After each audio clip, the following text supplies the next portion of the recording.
Yeah, it's -4 out right now, -4 Fahrenheit, so things are well frozen. And we're gonna go inside the chicken coop, see how warm it is.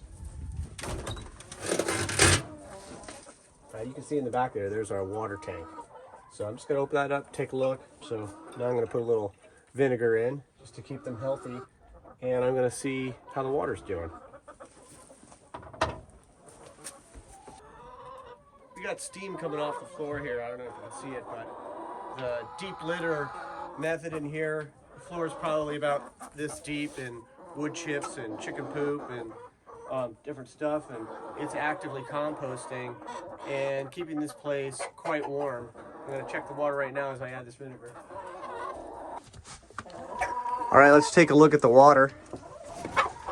All right, excuse me, Mrs. Hen. Thank you.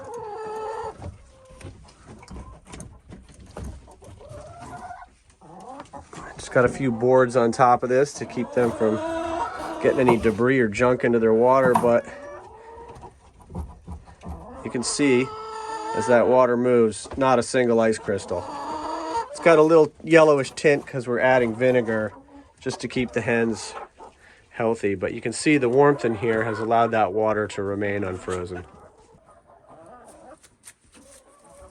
In order to keep this compost going, I'm adding a bucket of wood chips right now. And I'm going to stir that in with our pitchfork.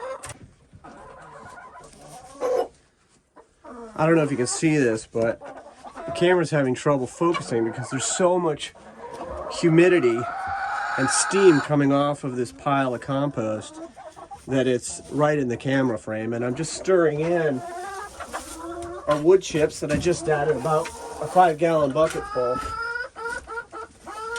And as I stir it up, it allows the heat to really dissipate off the top of the pile. And these new chips will assist in creating more carbon for this pile so that to really drive the composting through the rest of the week here. And it's quite warm in here, quite warm. And the door is wide open. The chicken coop entries on two sides are left open all day long, even when it's -4 out. And this place is going to stay warm and nothing's going to freeze. And between the wood chips and the chicken poop, this thing's just going to keep on composting all winter long and keep everything from freezing, the water, the eggs, everything inside here, and provide them a nice warm place to live. There is a light in here. It's a 12-volt LED light, and that's to give them their 14 hours of daylight so that they'll continue to lay eggs, but it doesn't give off any heat of any kind. So it's completely reliant on the active composting.